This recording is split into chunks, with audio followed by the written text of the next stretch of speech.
എല്ലാവർക്കും ക്രാഫ്റ്റഡ് മലയാളത്തിൻ്റെ പുതിയൊരു വീഡിയോയിലേക്ക് സ്വാഗതം. ഞാൻ അനന്യ. ആദ്യം തന്നെ എല്ലാവർക്കും അഡ്വാൻസ് ഹാപ്പി ന്യൂ ഇയർ.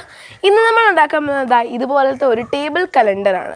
നമ്മുടെ വീട്ടിൽ തന്നെയുള്ള കുറച്ച് സാധനങ്ങൾ വെച്ചിട്ട് എങ്ങനെയാണ് സിമ്പിളായിട്ട് എന്നാൽ ക്യൂട്ടായി ഈ ഒരു ടേബിൾ കലണ്ടർ ഉണ്ടാക്കുന്നതെന്ന് നോക്കാം. അപ്പോൾ നമ്മുടെ ചാനൽ ആദ്യമായിട്ടാണ് നിങ്ങൾ കാണുന്നതെങ്കിൽ തീർച്ചയായും സബ്സ്ക്രൈബ് ചെയ്യുക.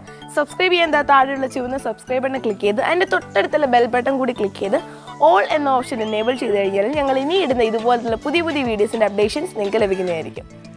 അപ്പോൾ ഈ ടേബിൾ കലണ്ടറിന് ആവശ്യമുള്ള സാധനങ്ങൾ ഒരു A4 ഷീറ്റ് പേപ്പറിൻ്റെ അളവിൽ കട്ട് ചെയ്ത് വെച്ചൊരു കാർഡ്ബോർഡ് വേണം, പിന്നെ കുറച്ച് മാർക്കേഴ്സ് വേണം, scissors, scale, glue, stapler, pencil, പിന്നെ കോൺട്രാസ്റ്റ് ആയിട്ടുള്ള ഏതെങ്കിലും 2 കളർ പേപ്പേഴ്സ്. ആദ്യം നമുക്ക് ഈ ഡേറ്റ്, ഡേ, മന്ത് അതിൻ്റെയൊക്കെ സ്ലിപ്സ് ഇട്ട് വെക്കാൻ വേണ്ടിയിട്ട് ഒരു കളർ പേപ്പറിൽ നിന്ന് 3 സ്ക്വയർസ് കട്ട് ചെയ്തെടുക്കണം. അതായത് 12.5 സെൻറ്റിമീറ്ററും 12 സെൻറ്റിമീറ്ററും ആ ഒരു ലെങ്തും വിട്ടും വരുന്ന 3 സ്ക്വയർസ് കട്ട് ചെയ്തെടുക്കാം.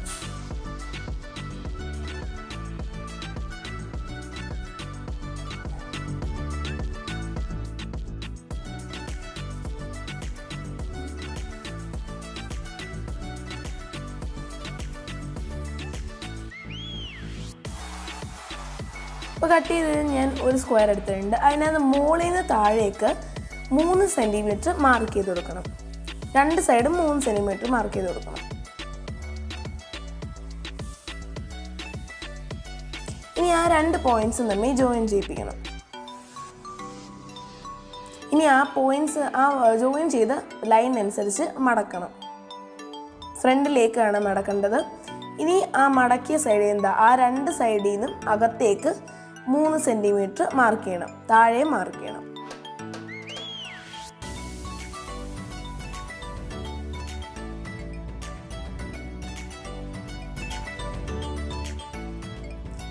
ഇനി ആ 2 പോയിന്റ്സും തമ്മിൽ ജോയിൻ ചെയ്യിപ്പിക്കണം, അപ്പുറത്തും ഇപ്പുറത്തും ജോയിൻ ചെയ്യിപ്പിക്കണം.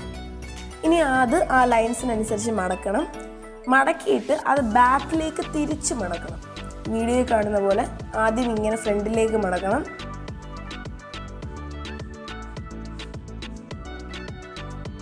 എന്നിട്ട് തിരിച്ച് മടക്കണം ബാക്കിലേക്ക്. ഇപ്പം നമുക്ക് ആ സ്ലിപ്സ് ഒക്കെ ഇട്ടുമൊക്കെ ഒരു പൗച്ചായിട്ടുണ്ട്. ഇനി നമുക്ക് അത് ഒട്ടിച്ച് വെച്ചാൽ മതി.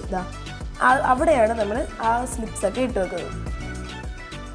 ഇനി നമുക്ക് ആ 2 സൈഡും ഒട്ടിച്ചു കൊടുക്കാം.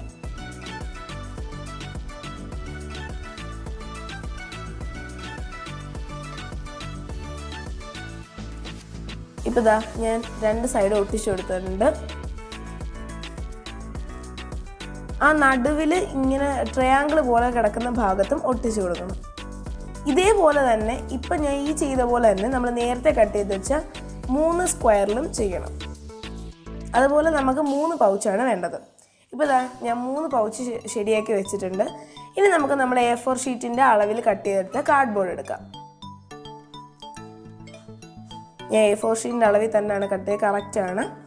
ഇനി നമുക്ക് എന്താ ചെയ്യേണ്ടതെന്ന് വെച്ച് കഴിഞ്ഞാൽ ഈ കാർഡ്ബോർഡിൻ്റെ ഒരു മൂലയിൽ നിന്ന് അകത്തേക്ക് 4 സെൻറ്റിമീറ്റർ മാർക്ക് ചെയ്യാം. ഇപ്പോൾ വീഡിയോയിൽ കാണുന്ന പോലെ 4 സെൻറ്റിമീറ്റർ മാർക്ക് ചെയ്യണം. 4 സൈഡിലും മാർക്ക് ചെയ്യണം. 4 കോർണറിൽ നിന്ന് അകത്തേക്ക് 4 സെൻറ്റിമീറ്റർ. നമ്മൾ മാർക്ക് ചെയ്ത സൈഡുകളും മുകളിലും താഴെയുമായിട്ട് വരയ്ക്കണം. എന്നിട്ട് അവിടെ 2 ഇങ്ങനെ മടക്കി കൊടുക്കണം. ഈ കാർഡ്ബോർഡിൻ്റെ മിഡിൽ പീസിലും മടക്കി കൊടുക്കണം. കറക്റ്റായിട്ട് മടക്കി വെച്ചിട്ടുണ്ട് നടുഭാഗത്ത് തന്നെ. ഇനി നമുക്ക് ആ 2 വശവും ഒരുമിച്ച് വെച്ചിട്ട് സ്റ്റാപ്ലർ ചെയ്ത് കൊടുക്കാം. ഒരുമിച്ച് കയറ്റി വെക്കണ്ട, ചെറിയൊരു ഗ്യാപ്പ് ഇട്ട് കൊടുത്താൽ മതി. കാർഡ്ബോർഡ് ആയതുകൊണ്ടാണ് ഞാൻ സ്റ്റാപ്ലർ യൂസ് ചെയ്തത്. അല്ലാത്ത കട്ടി കുറഞ്ഞ കാർഡ്ബോർഡ് ആണെങ്കിൽ നിങ്ങൾക്ക് ഗമ്മും യൂസ് ചെയ്യാം. നിങ്ങൾക്ക് ഗ്ലൂ ഗണ്ണും യൂസ് ചെയ്യാം. പക്ഷെ എല്ലാവരുടെയും വീട്ടിൽ ഗ്ലൂ ഗൺ ഉണ്ടാകാൻ സാധ്യതയില്ല. അതുകൊണ്ടാണ് ഞാൻ എളുപ്പത്തിന് സ്റ്റാപ്ലർ യൂസ് ചെയ്തത്. ഇപ്പോൾ കറക്റ്റായിട്ട് നമുക്ക് ഇരിക്കുന്ന ഒരു സ്റ്റാൻഡ് കിട്ടിയിട്ടുണ്ട്. ഇനി ഈ സ്റ്റാൻഡിനകത്ത് നമുക്ക് ഈ ഓറഞ്ച് കളർ പേപ്പർ ഒട്ടിച്ചു കൊടുക്കാം.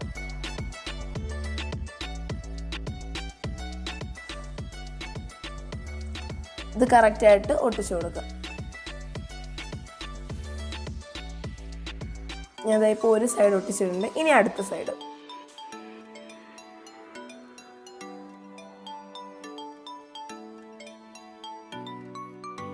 ഇപ്പോൾ എല്ലാം ഒട്ടിച്ച് കഴിഞ്ഞിട്ടുണ്ട്. ഇനി നമ്മൾ നേരത്തെ ഉണ്ടാക്കി വെച്ച 3 പൗച്ച് ഉണ്ടല്ലോ, അത് ഇതിനകത്തോട്ട് ഒട്ടിച്ചു കൊടുക്കാം. ഇപ്പം ഇങ്ങനെയാണ് പൗച്ച് ഇരിക്കുന്നത്.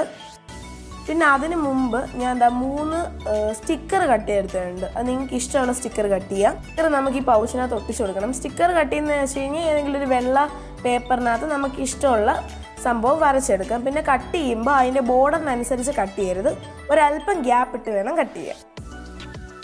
പിന്നെ വേറൊരു 2021 എന്ന് എഴുതി, അല്ലെങ്കിൽ ഏത് വർഷത്തെയാണോ ആ വർഷത്തെ എഴുതിയ ഒരു പേപ്പറും കൂടെ വേണം.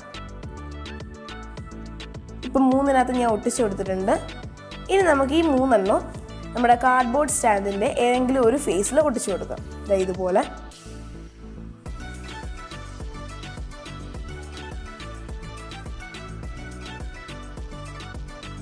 ഞാൻ 1 ഒട്ടിച്ചു കൊടുത്തിട്ടുണ്ട്.